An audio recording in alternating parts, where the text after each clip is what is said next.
Prapta wonten gubuk kula Sraman Wanakersa inggih karang kadempel mriki. Sami wilujeng rawandika, Gus. Iya, Kyai. Antuk donga pangestune Kyai Lurah Semar Badranaya Widada tekaku ora kurang sawiji apa. Taklimku katur ya, Kyai. Iya, Wa Semar. Antuk pamujine Siwa Semar Nayataka Raharja Rahayu ora kurang sawiji apa. Ora liwat basaku tampanana ya Wa Semar. Kakek Semar semono uga aku ya, Kek. Mergo antuk dongane Kakek Semar mlakuku saka kasatriyan tekan gubukmu kene Wanakersa Sraman ya karang kadempel kene ora kurang sawiji apa, Kek. Aku ngaturake bekti basaku katur ya Kakek Semar. Nggih. Matur nuwun. Sampun kula tampi dawah padha-padha Ndara Wanoman, Ndara Gatut, Ndara Antasena dipun prayogekaken disekecake oleh padha lungguh nggih, Gus. Ngapunten iki teng desa adoh ratu cedhak watu wontenipun namung rusbang, wontenipun namung lincak, kala mangsane akeh tinggine. Turta rusbang ingkang sampun kuna sampun reot. Mila nyuwun pangapunten menawi kirang damel rena penggalih handika sami tiyang kutha. Iya Kakang ora kurang prayoga. Iya Wa, ora kurang prayoga. Wah, malah ngene iki malah demenakake kok, Kek. Angger tekan daerahmu kene iki malah nyenengake ati. Adoh saka polusi nyawang kiwa tengen wit isih gedhe-gedhe ngrembuyung ijo-ijo, wowohan isih akeh. Ngene iki marake ning pikirku kuwi dadi padang trawangan. Malah kapan-kapan aku tak dolan ana kene ya Kek, ora mung yen ana perlu wae. Iya. Ndara Antasena ora apa-apa. Anggepen iki omahmu pribadi nggih, Den. Iya, Kek, matur nuwun. Tolenala Garing Petruk Bagong iki dibagekke bendaramu, nggih. Ndara Anoman wilujeng, ya Nala Garing pandongamu alhamdulillah. Ndara Gatut sami raharja, ya Nala Garing awit saka pamujimu ora kurang apa-apa. Alhamdulillah. Ndara Antasena sami slamet, Gus. Ya Nala Garing pangendongamu pangestumu ora kurang sawiji apa. Nggih, matur nuwun. Ndara Anoman sami raharja rawipun, Ndara. Iya Petruk ora kurang prayoga. Ndara Gatut semanten ugi. Iya Petruk ora kurang sawiji apa. Ndara Antasena ora nggih sami. Iya kantong bolong ngantuk pamujimu ora kurang apa-apa. Mbah jan. Ndara Gatut kaca sami raharja, Gus. Iya Bagong pangestumu. Ndara Antasena slamet. Iya pangestumu Bagong. Wah sing arep pemain Real Madrid. Waduh. Sapa Gong? Lah Ndara Kethek Anoman. Wo. Nek arep Anoman ya Anoman wae ora usah dicethake yen kuwi kethek. Awitekno pancen kethek munyuk tenan kok, Truk. Iya Bagong, antuk pandongamu ora kurang sawiji apa. Wis Petruk ora usah dilokke aku karo Bagong wis kulino akrab kaya ngene iki. Lah iya Petruk ki ora paham kok. Aku karo Ndara Anoman ki biyen sekolah dasar sekolah SD-ne iki bareng kok, Truk. Masa? Iya. Jajal kowe sekolah ning endi? Ning SD Wanakersa. Wah, apa iya? Iya. Kowe bareng sak kelas apa mung sak SD? Sak kelas, Truk. Biyen aku karo Ndara Anoman ki sak kelas, ngono lho. Ya, Gus. Iya, biyen tau sak kelas karo aku Bagong kuwi. Kandhani Petruk ora percaya. Jajal nek pancen sak kelas karo Ndara Anoman buktine apa? Lho, biyen zaman perpisahan kuwi, Truk. Zaman perpisahan ki Ndara Anoman ki seragame SD dhuwur putih ngisor abang ki ora dicorek-corek. Ngerti nek aku ki anake bapak ki wong tuwa ora gablek apa-apa. Iki Gong, seragam nggo kenang-kenangan nggo kowe ya Gong, tandha yen kowe tau sak kelas karo aku. Terus dikekke kowe. Mbok tampa. Tak tampa. Apa isih mbok openi Gong? Tasih. Kenang-kenangan kok, Gus. Zaman SD semono kok. Ning aku ya mergo saka diparingi seragam Ndara Anoman ki tak eling-eling nganti saiki, Truk. Apa, Gong? pas Ndaranuman maringke seragam yang aku nyogong seragam nggo kowe iya lan dilalah seragamku ora wis letek ae Truk iya terus seragamku tak buka tak selehke seragam saka Ndaranuman tak nggo apa ya pas ukurane Gong pas Truk pas tak nggo tak kancing ki dhuwur tak kancing ki ngisor lah bareng wis tak nggo ki ana sing rada bermasalah lah kok bermasalah sebabe barang tak nggo wis kabeh wis bener ukurane cocok nggon bokong bolong Truk lho lah kok iso lah ya iso wae lah Ndaranuman ki wanara Ndaranuman ki munyuk lho kae sawangen buntute ning mburi wah iya ya Kong lah iya mulane sing jahit biyen ki seragame Ndaranuman ki digawe beda pas nggon bokong ki dikai bolongan pamrih ben buntute iso metu heeh lah terus dinggo kowe apa cocok jane ya ora cocok lah mosok seragam isi apik nggon bokong ngono bolong Truk kan ngisin-ngisini heeh lah terus mbok uculi ora nggowo-nggo tetep tak nggo ning tak akali carane ngakali tak walik seragam mburi tak gekke ngarep sing ngarep tak gekke mburi terus kancinge ning mburi lah terus bolongan sing mau ning mburi saiki tak gekke bolongan ning ngarep akhire malah pas ki Truk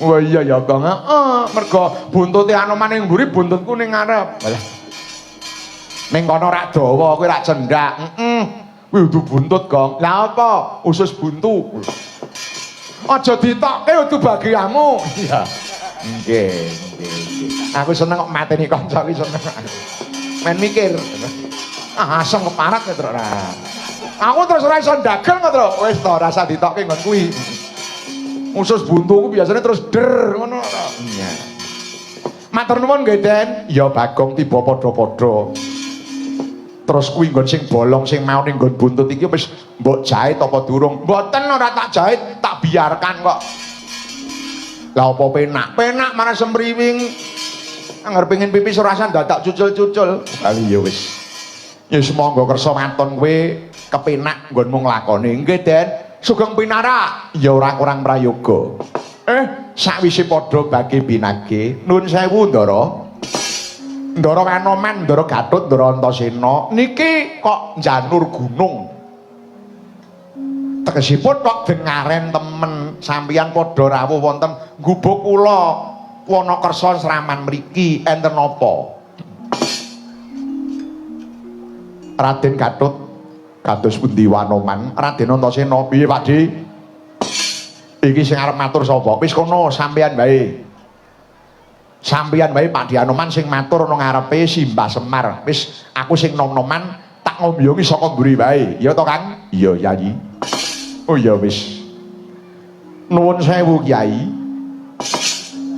sowan kula wonten mriki menika ingkang sepisan labet kula kalian Raden Gathut Raden Antasena kepingin nambani raos kangen sababipun menapa kangen nggih sabab pun dangu mboten pepanggihan kalih Kiai Lurah Semar Nala Garing Petruk saha Bagong nggih kula nggih sampun kapang kalih sampeyan kok Gus lah ingkang angka kalih Kyai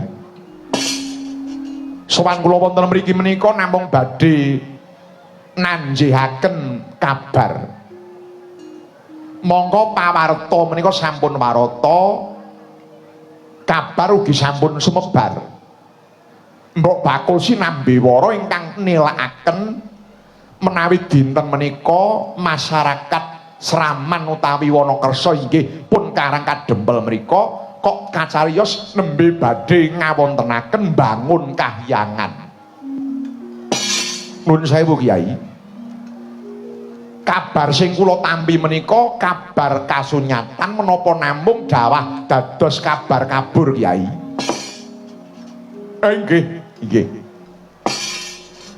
nggih matur nuwun Ndara Wanoman ngene ya Ndara kabar sing sampeyan tampa niku pancen kabar saestu yen to Semar Nala Garing Petruk Bagong kali masyarakat kula mriki badhe ngadani mbangun kayangan oh ngono Kyai nggih lah banjur sing mbok bangun kuwi ngendi Semar Lah wong papan wis apik kaya ngene arep mbok bangun wis arep mbok bangun apane?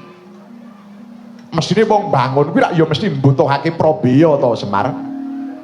Mongko sak ngertiku kowe ora usul probaya karo sapa-sapa. Ora jeneng aku nyilikke iki ora. Ora jeneng Antasena kuwi ngremehke Simbah Semar kuwi ora. Mongko sak ngertiku kowe dadi lurah wae, dadi lurah sing sederhana. Kowe lunga karo lurah liyane ya arang-arang. Kowe foya-foya kaya lumrahe lurah liyane ya ora tau. Gaweanmu mung ning pategalan, ning sawah, kumpul karo warga masyarakatmu, mernah-mernahke uripe kawulamu sak desa. Ingkang mangkono rak teges kowe kuwi ora duwe bondo. Tegese bondo sing luwih saka dening kepentinganing urip. Mongko mbangun kayangan kuwi mbutuhake probaya sing ora sethithik, ya to. Lah wong mbangun omah wae saiki omah sing biasa ora saneka-neka 500 yuta kuwi mung waton wujud ora iso 500 yuta dadi omah sing apik iki ora iso. Lah mongko jare kowe arep mbangun kayangan, mongko kahyangan kuwi omahe para dewa. Terus nuwun sewu kuwi duwite kok ngendi, Mar?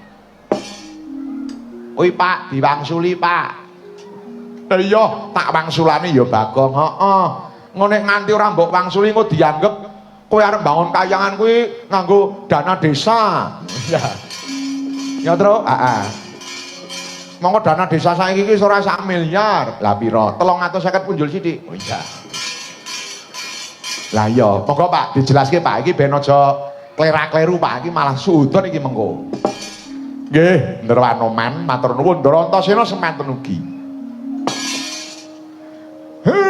Saderenge kula arep njelaske apa sing kula karepe bangun kayangan. Sing ndasari Semar pengin bangun kayangan iku sebab kula kok lungguh ora jenak, turu ora nyenyak, mangan ora enak. Mikirke dhateng obahing jagat. Para nimpuna rumiyin nate paring dawuh lumantar kitab suci. Nyun sewu Gus. Wong sing urip wonten ngalam padang, wong sing lair wonten ngalam padang menika sejatosipun sampun gadah kodrat. Kodrat menika saking sinten? Kodrat menika saking Gusti Kang Maha Urip, inggih Gusti Kang Mrubeng dumadi. Mongko saapi-apike wong niku kudu ngerti marang lajer jejering urip. Wong urip niku saka sapa? Yen wis urip kuwi arep apa? Sok yen mati bali menyang sapa? Lho niki. Wong urip kuwi uripe saka sapa? Yen wis urip arep padha apa? Sok yen mati arep apa? Kula jlentrehke. Wong urip niku saka Gusti Kang Maha Urip. Tumrape piyai Islam nggih Gusti Allah. Lah, yen wis urip ki arep ngopo? Yen wis urip ya dadi utusan. Arep ngopo? Nindakake darmaning urip. Darmaning urip niku napa? Tuladhane. Nek arep dadi dalang ya dadi dalang sing apik. Nek arep dadi pedagang bakul ya dadi bakul sing apik, aja sok seneng ngapusi. Nek ana wong ngenyang jane wis bathine ngomongane ora entuk niku nggo tuku mawon durung entuk. Ah niku jenenge wong ngapusi.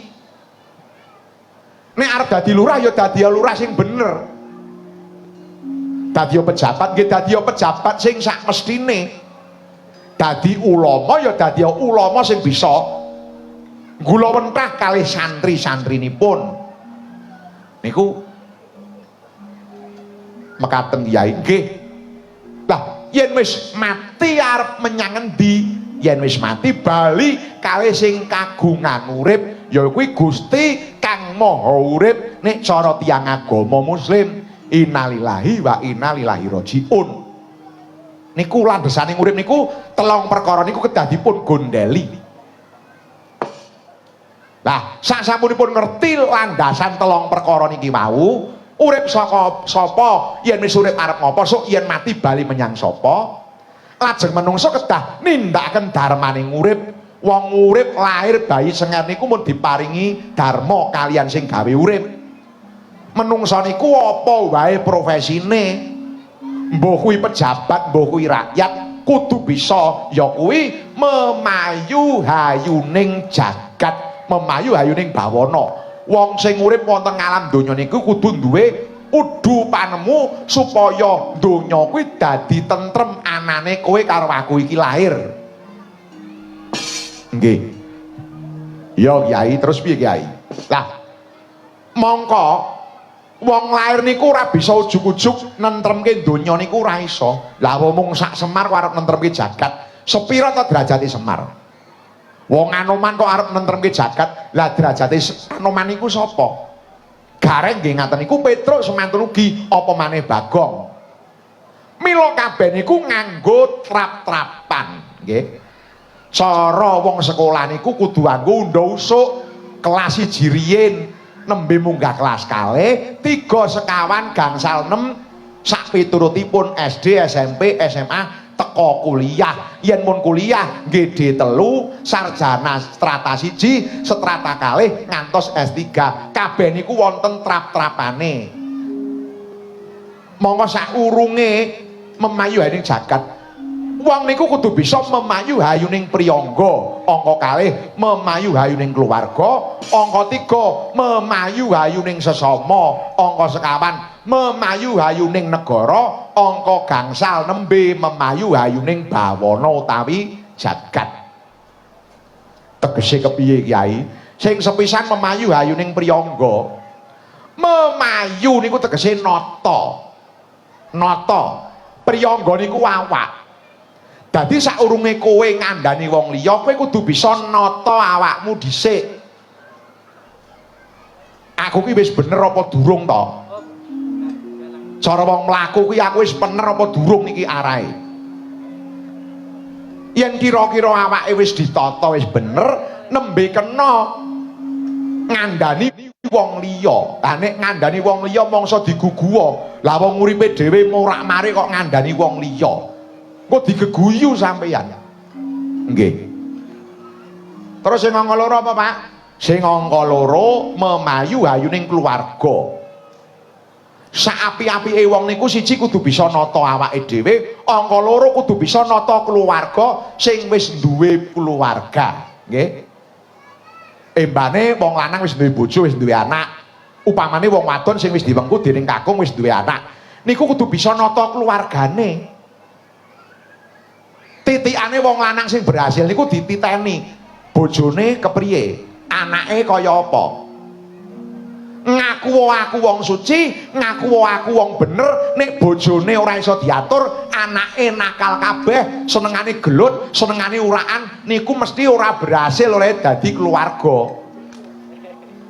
Misale kok ana pemimpin arep pidato ning ngarepe wong akeh, ngandani kalih masyarakat, monggo keluargane morak-marik. Niku sing dikandani nggih mung mencek, dilebokke kuping tengen, tokke kuping kiwa, terus ngrasani, alah ngono kok dadak pidato, ngono kok dadak ceramah, ngandani karo masyarakat, wong keluargane we bubar kok ngandani wong liya. Lho ngaten niku. Nggih. Iya ya, bener nek tak pikir-pikir bener. Iya. Terus sing angka 3 napa, Pak? Lah, sing angka 3 saisih iso nata awak, nata keluarga, terus memayu hayuning sasama. Sasama kuwi sapa? Tangga. Nek uripe wis bener, keluargane wis bener, karo tanggane iki kira-kira rukun apa ora? Angger ana keluarga, misale omahe Bagong niku wonten dukuh Sraman. Jane wong sak Sraman niku ngerti omahe Bagong niku cedhak pertelon mriku. Ning ana wong takon, wong liya desa takon, "Nuwun sewu Pak Bu, badhe nderek taken. Dalem griyane Pak Bagong niku pundi? Kok nganti tanggane etok-etok ora ngerti terus mangsuli, "Mbuh, ora ngerti, ora kenal Bagong." Nah niku perlu dipertanyakan niku. Berarti Bagong sak keluarga kali masyarakat kiwa tengen niku ora pati rukun, ora pati akur. Loh, Nek ora akur karo wong siji wong loro niku lumrah. Nek ora akur karo wong akeh perlu dipertanyakan niku jane enten napa ngaten. Dadi kudu bisa rukun karo tangga teparo. Bener, Pak. Iya. Lah sing angka sengkawan memayu hayuning negara. Kudu bisa anut pranata negara, ora kena nyebal saking tatanan praja. Yen wis iso nata awak, nata keluarga, rukun karo tangga teparo. Terus iso anut karo laku ning pamerintahan praja, sing pungkasan memayu hayuning dawana. Nah niku. Gus, apa to sebabe Semar kepengin bangun kahyangan? Sebab kula kepengin nata urip kula dhewe. Kula kepengin nata urip kula, Raden. Kula ngrumaosi kula dadi wong seprika-sepriki niku akeh luput, akeh dosa, akeh salah. Kula gadah pengangen-angen. Mung saderajat Semar ku arep mbangun kahyangan niku gek kula gablek apa ning sak ora-orane. Kula mun kangen. Kula kangen kali kahanan negara kaya jaman rumiyin, Gus. Jaman rumiyin ki ora ana wong padha cedha cinedha, ora ana wong padha plerok-plerokan, ora ana wong padha rebutan bener sak karepe dhewe. Ora ana jamane nalika kula mbiyen wong kok gampang ngunek-ngunekke tiyang wonten media sosial. Sithik-sithik ana masalah diunggahke wonten media sosial. Kaya-kaya uripe wis ora duwe wadi, kaya-kaya uripe wis ora duwe harga diri. Mung diceceh, oceh, mung dinyanyah, nyunyah, mung didol murah sak payu-payune. Jaman saniki beda panemu padha padu.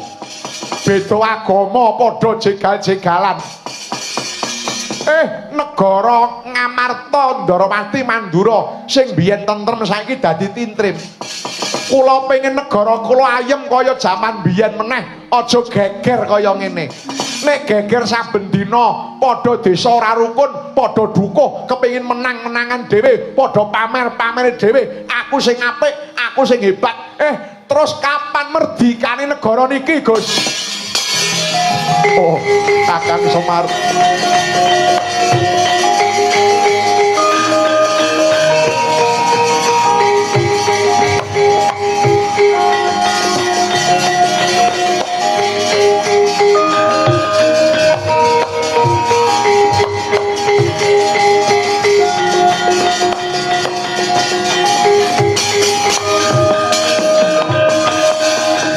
Bumi goncang kancing langit kelap-kelap katon lireginin sanging alis risang mawe gandrung sabarang katulu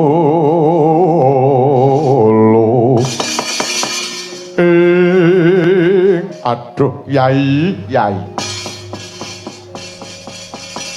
ora nyangka jebul jero banget nggonmu mikirke marang kahanan donya iki yai. Mongko aku iki jare wis dadi pendhita ing Kendari Sada wae ora nganti mikirke bab sing ngrungsit kaya kuwi. Bejo kemayangan kiai donya isih duwe piyayi sing kaya kowe. Sing isih kalu lan kober mikirke marang owah-owahane urip ing jaman saiki ya kiai. Ndra Anoman sampeyan aja ngalembono kalian kula oleh arep bangun kahyangan iku urung dadi. Niki nembe niat cara-carane wong arep bangun ngaten nembe wujud pondasi dereng wujud bleger pewangunan. Mila kula suwun nggih Gus, kula suwun ndika Ndra Anoman, ndika Ndra Gatut, Ndara Antasena kula suwun lodhangaken wekdal ampun ngantos kondur dhateng papan piyambak-piyambak. Kula namung tiyang alit, kula namung tiyang ingkang kecingrangan ing samubarang, urip mung pas-pasan.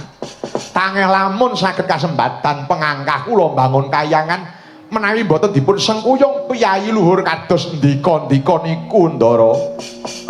Iya Kyai, lahir batin aku bakal nyengkuyung marang lekasih Kiai Semar Badranaya. Aku semono uga Kiai ora bakal bali marang Ngamarta, ora bakal bali marang Pringgondani yen durung kasembatan kalsanan gone Siwa Semar bakal mbangun kayangan. Aku ya mau kalah, aku uripku ya kepengin tak udhokake kanggo bantu marang Simbah Semar.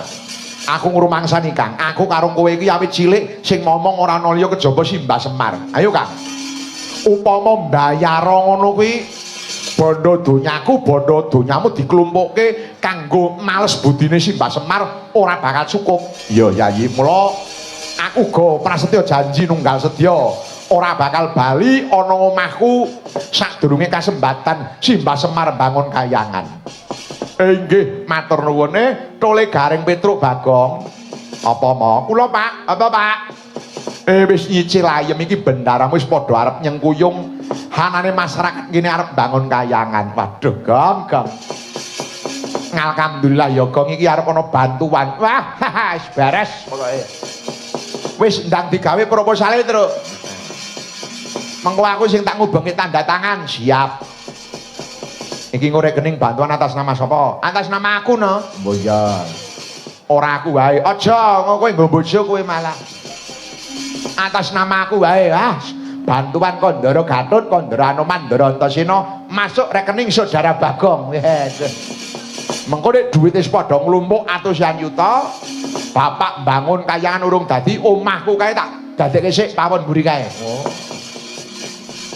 Pejabat kaya kuwi ya rusak, Gong. Aja ngawur, Gong. Wis kapan meneh ta, Truk? Saiki iki ngono kuwi umume. Ya ning aja tiru-tiru. Ndoro Anoman, apa Kiai lungguh sing prayoga kowe, Gus? Napa perlu sampean sawetawis kula aturi mlebet wonten pepungkuran. Kula krasa sak wingking jenengan iki wangune wonten dayoh ingkang badhe nusul nekani wonten Karangagempel.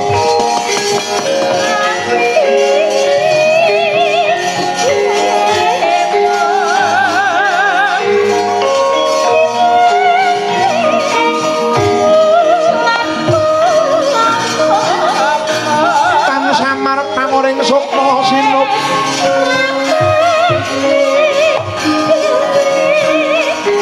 sinup kaya winang kowe ngasapi